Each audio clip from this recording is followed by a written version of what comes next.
Hey, everybody, please subscribe to this podcast. Okay, Christopher Peaks back here today with our weekly BCS State of Alabama podcast with Brandon Mosley.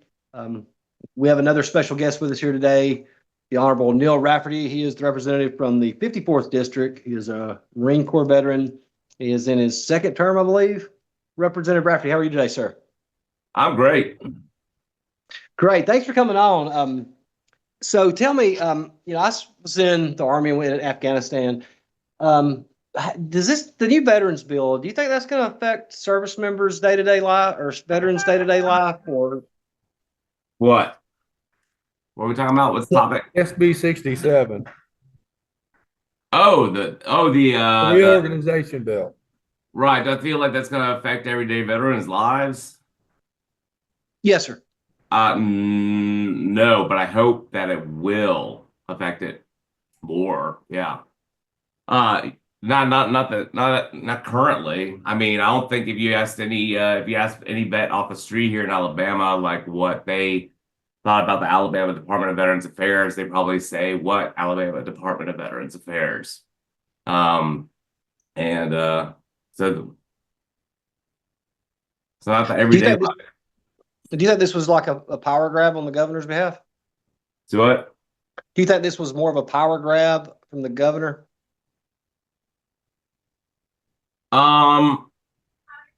I know that there is some story there, that there's a kind of a long story with all of what transpired, but at the end of the day, I think it's about trying to kind of move forward and then and how to best serve veterans. And I think there's some good potential with the restructuring as far as what that'll look like, and how effectively we'll be able to serve veterans at that point. Another bill they passed for veterans was the Veterans Resource Center that will create a building that, my understanding will house all the different services, disability, job training, education, whatever that veterans in Alabama can go to, probably somewhere in the Montgomery region. When do I know the legislation got passed and was signed by the governor. When will the funds be raised and the building built and housed and open? I do not know the answer to that one. I wish I did, but I have not been privy to those kind of more mechanical and the detailed discussions. So,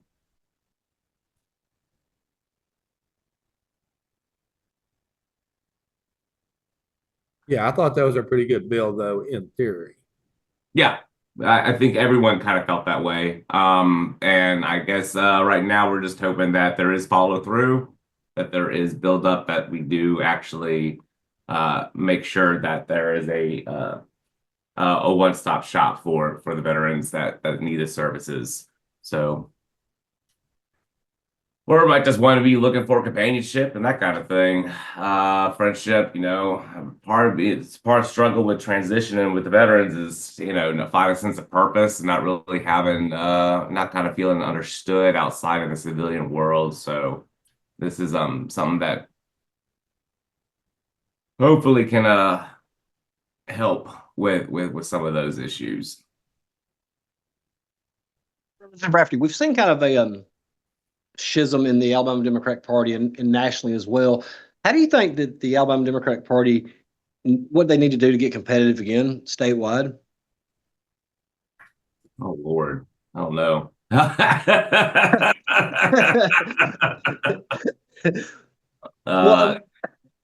So let me further on that. Now, I'm not trying to ask you a tough question or put you on the spot or anything, but we've seen that in the last election, almost 6% of the electorate moved back towards President Trump, and you gave some pretty impassioned speeches on the floor last week, and I admire anybody with that kind of compassion.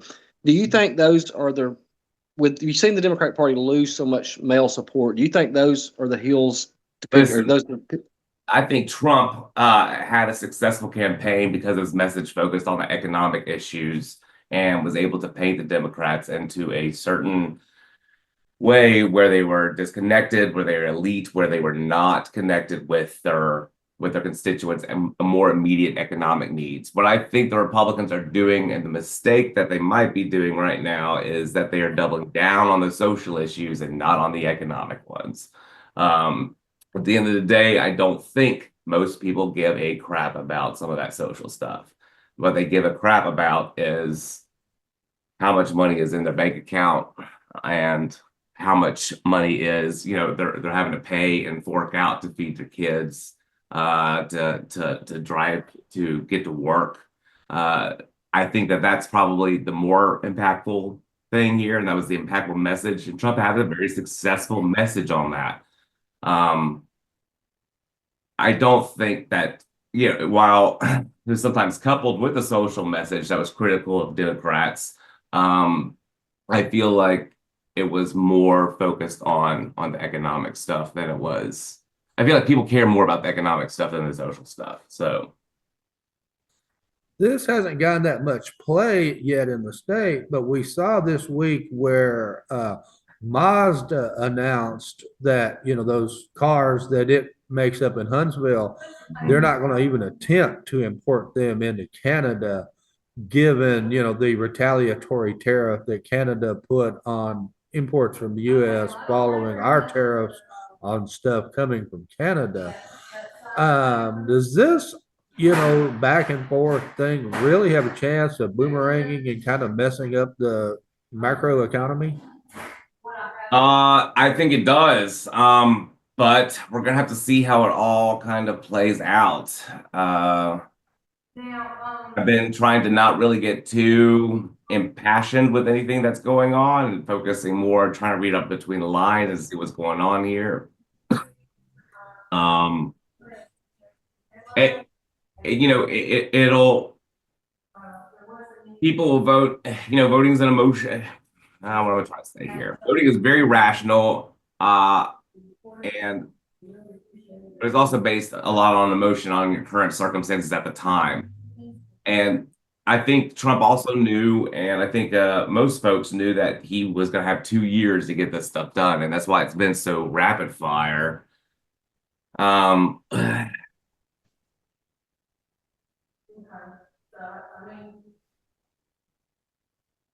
I think when people start feeling pain, that we'll start seeing a shift away. I think even the fear of what they're watching happen, even if they're not feeling it personally, is going to start driving some people away from Trump's agenda at this point.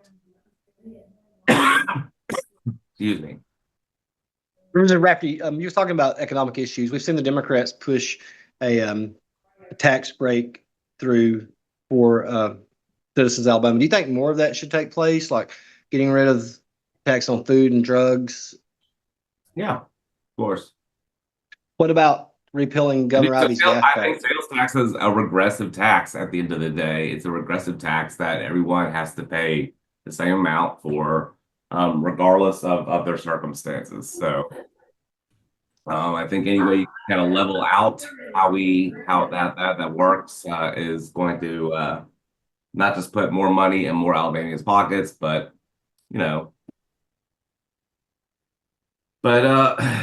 and enable them to spend the money how they wish to spend it.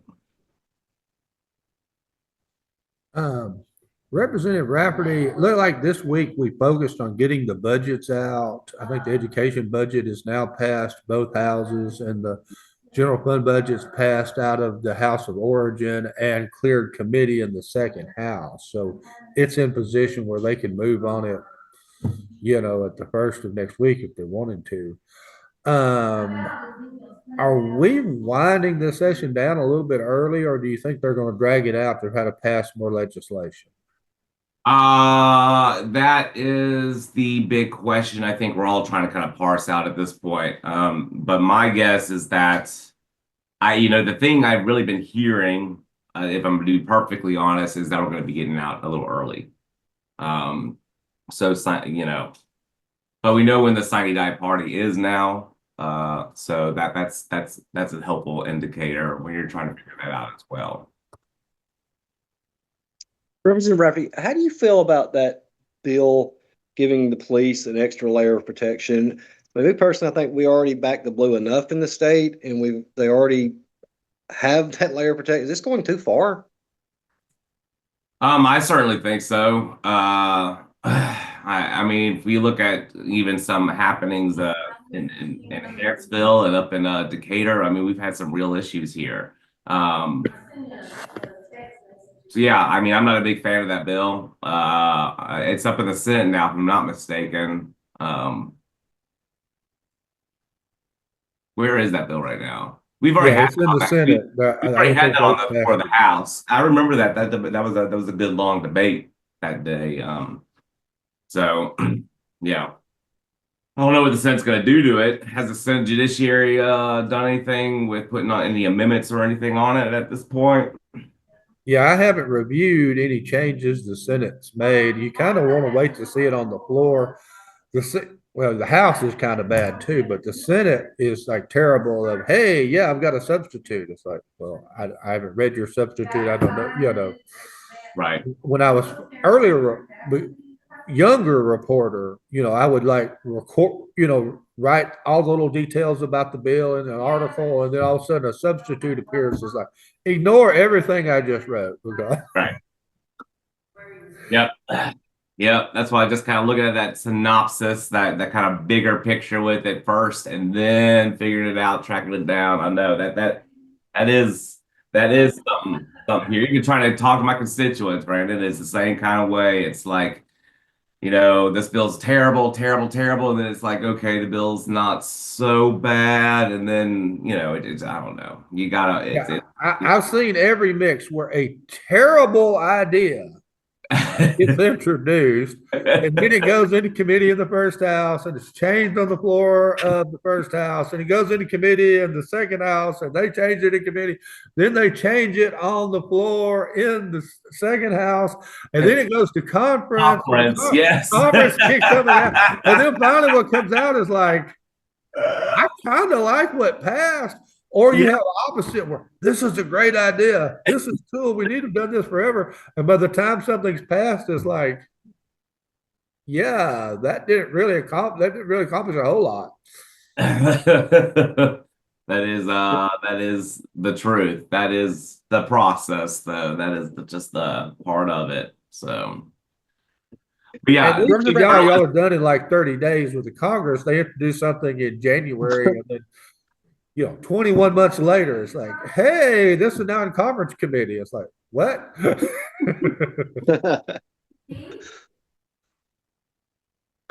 We've seen the gambling bill fail once again.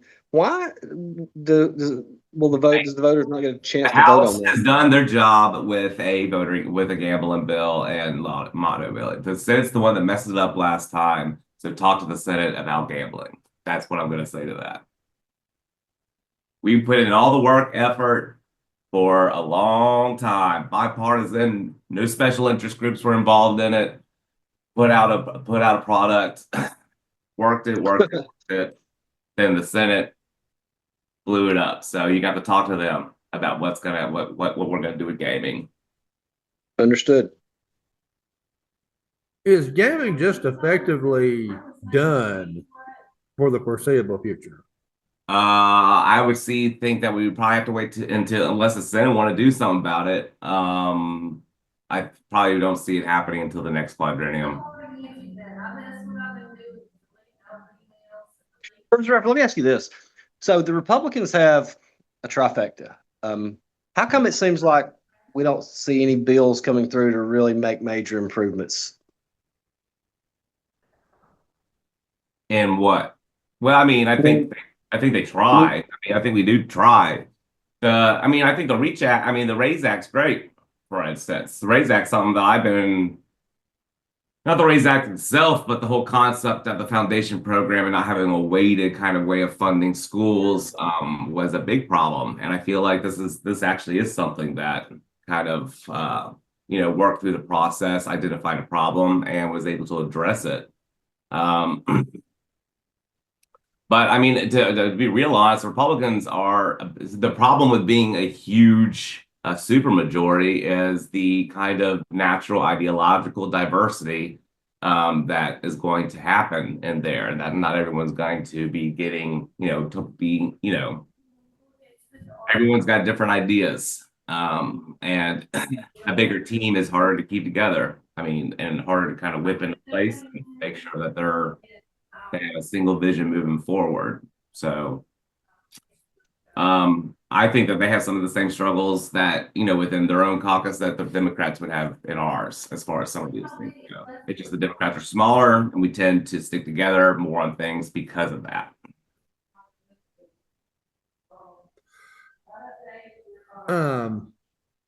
Alabama has most of us have our money and it all goes into one pot. And then we spend out of that pot. Hopefully we don't run out of money, but for some of us we do. The state of Alabama is a little bit different with that. There's a general fund budget. There's an education fund budget. A lot of these departments get their own. I mean, it's like, parks and, the Department of Conservation and Natural Resources gets their own money. The roads get the gas tax and their own money. Does anybody really totally understand where all the money comes and goes in the state of Alabama, or is our accounting system just that weird?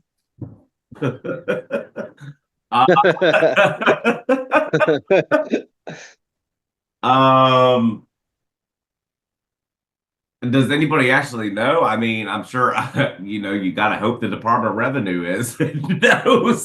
So I guess we have a complicated way of funding government. That's essentially what you're kind of getting at. We do have two operating budgets, which is strange. I don't know of any other state that has two operating budgets, but my understanding is that is historical and has a reason based in kind of some historical lobbying efforts from back in the day. How long have we had? I'll ask you this: how long have we had two operating budgets like that? I think it goes back into the 30s. Previously, there was not a state income tax. It's like, hey, we're going to create a state income tax. Of course, this is not in the 1901 Constitution, so it had to be done by amendment. And so, hey, we will put all of your cool income tax dollars into a pot, and it'll go for education. Yes. And I think that was the beginning of that. Of course, now that was when like 75% of people in Alabama lived on farm and really didn't pay any income taxes anyway. But and there's less than that, actually got to vote. But that's a different story. I mean, I've looked at it trying to figure out I'm like a blind three-fingered monkey trying to do a Chinese math problem. It's like none of this makes sense of how this budget's going.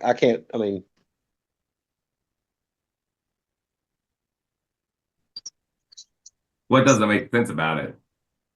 Well, when I'm looking at we're looking at these two operating budgets, like you said, the accounting's so messed up. I'm not smart enough to figure out, hey, this money's coming from this pot and this money's going here, and you've got an education budget. Well, yeah, we've got reserves and rolling reserve funds too, and these other things that are kind of set up. And keep in mind, a lot of those agencies are also get money from the federal government. The 2.9 million that we get from the Department of Education does not go through the legislature in that process because it's earmarked for Title I and it's other special purposes like that. That's not what you're talking. Is that what you're talking about? I mean, because I can tell you what we do, but I don't know about like all these other agencies and how weird the accounting is. I can say that the Choose Act accounting didn't seem to really add up to me. I can be very clear about that. But we did ask that question several times as far as what this is going to cost. I remember that being a big topic of the debate when it was being passed. So we'll have to see what ends up happening there. Because that's not actually about money spent or money collected. It's about potential money not collected, right? So it makes sense. it makes it a little bit harder to predict with that one. With the Choose Act, are we at the beginnings of going to like a two-tiered education system where, you know, certain folks have their parochial or church or, you know, high income earner school, and then the Well, people that are left behind are sort of left behind, you know, in the non-charter public schools? yeah, I mean, that's kind of my concern, right? I think that that's a lot of people's concern with the bill is that what you'll see is all of a sudden, in an ideal world, I guess what the Republicans are kind of thinking on this, that in an ideal world, not saying I think this, that they would be able to, a kid would be able to have an option without having to move or transfer to another school district, to be able to go to a better school that might be a private school, and then that would have been out of their price point for that student's parents at the point or guardian. Now, and I guess the hope is that this this tax credit will help them pay for that tuition. But private schools are private and expensive, usually for a reason, and it usually is a reason of exclusivity and elites. It kind of what I would think is that they would just end up raising prices, and then are raising the cost of the tuition, and then all of a sudden, it's unattainable to this kid that thought that it might have been attainable to him at that time. Does that make sense? Yeah. I mean, and my concern is that they would just raise tuition, then it's still out of hands to these people, and then it just essentially becomes a tax break for wealthy individuals who already had their kids in private school, and really weren't looking or didn't need that kind of option when they were they just didn't really need that kind of option. So We've seen like the lieutenant governor wanting to 6-lane I-65, and I think I read where the governor wanted a 4-lane Russellville to Mobile. I mean, that's why I don't know. Do you have an opinion on what we should focus on there?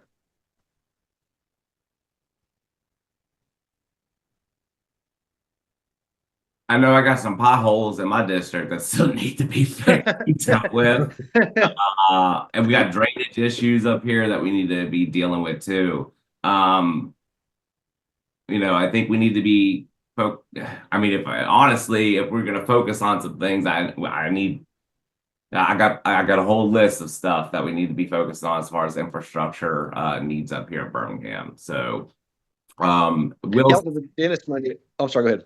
Oh no, I mean, will the 65 expansion work? I mean, it'd be helpful. I don't know. That just seems like it's more road to maintain. And I think that there's a truism about roads is the wider, if you just keep building them wider, they just get filled up even more faster somehow. So it's like the more you do it, the more traffic you're kind of inviting on it. It's kind of like this I don't know. I don't know what the word is for what that is, but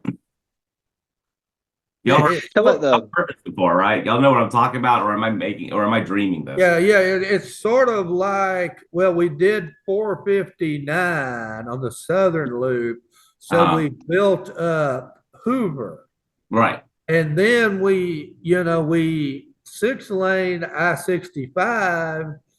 So that extended people out to Pelham.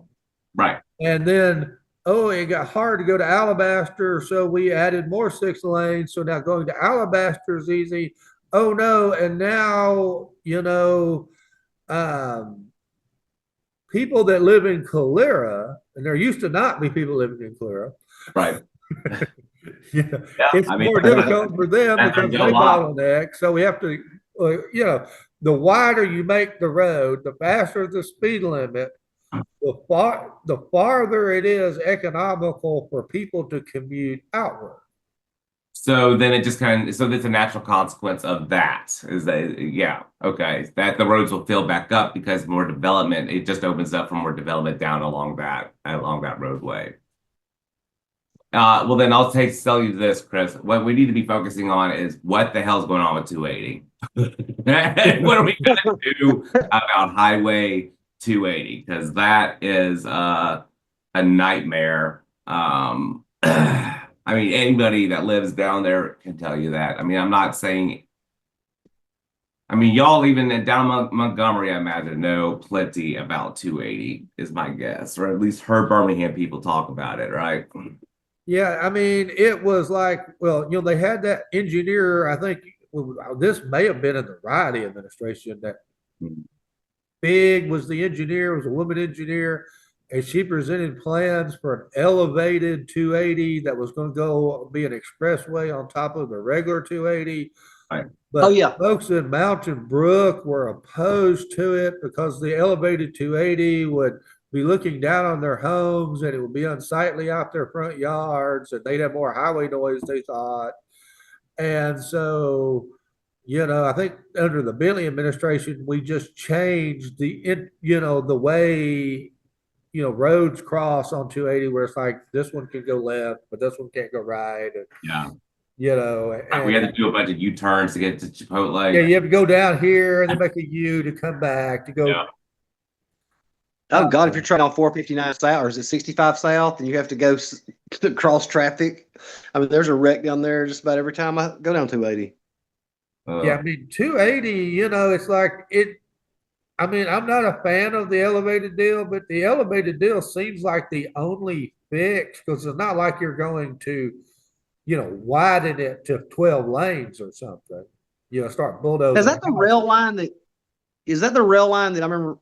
Mayor Langford said something about building a rail line one time. Is that the same thing, or are you talking about? People in Birmingham aren't going to ride trains. I mean, okay, good point. Chelsea aren't going to ride trains, And then again, you'd still have to it'd either have to be elevated over the existing 280 or you'd have to buy a right of way for a new one. So you run the same thing as if you were building a road. Of course, this is above Brandon's pay grade, but. Right.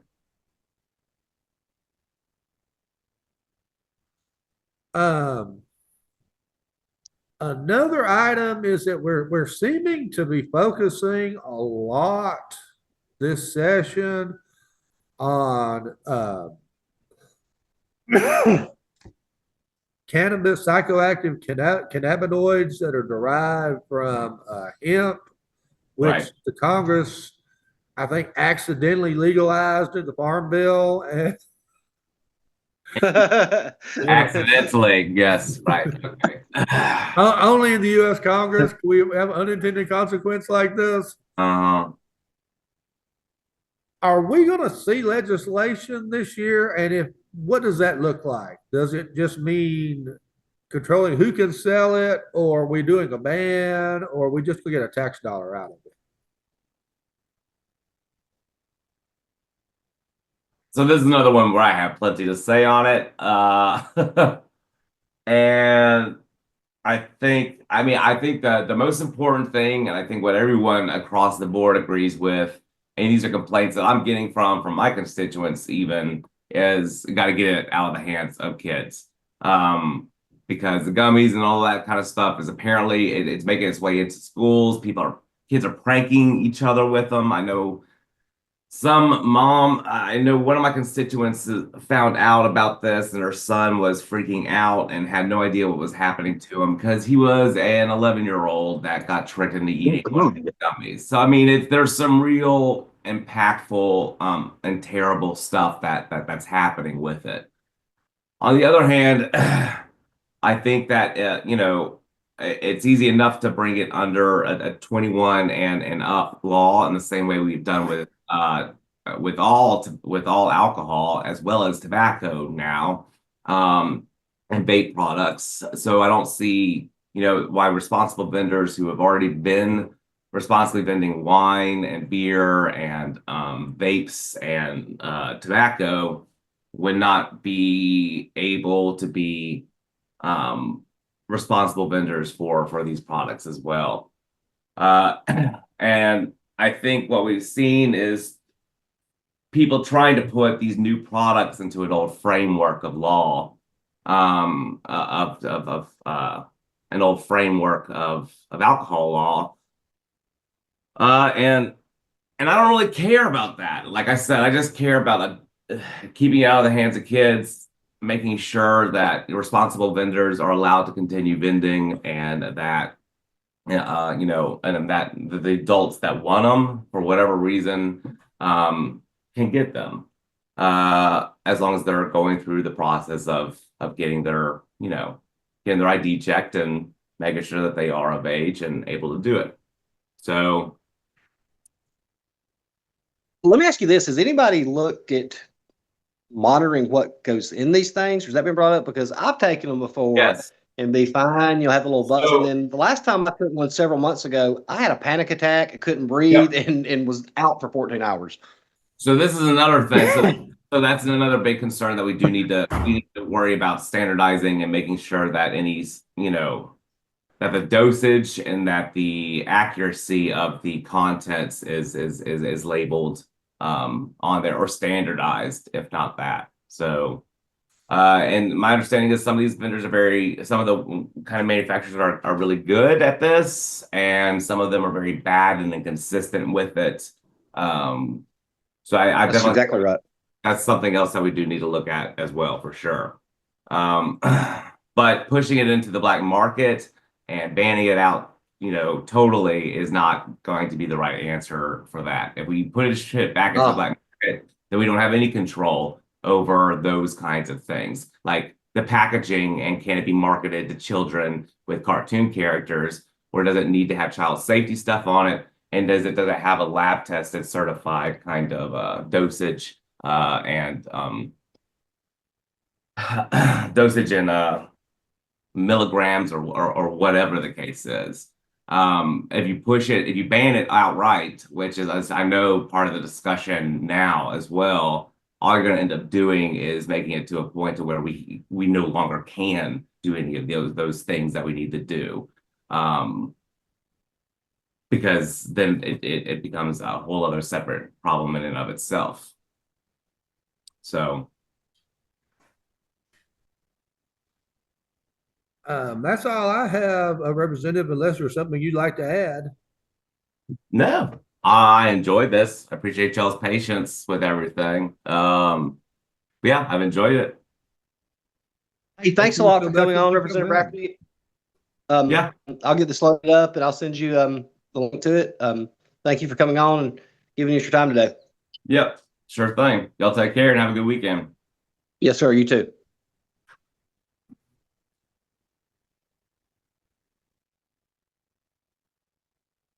Okay, Yep, let me make stop the that recording work. here, Brandon. Yeah, I am. Yeah.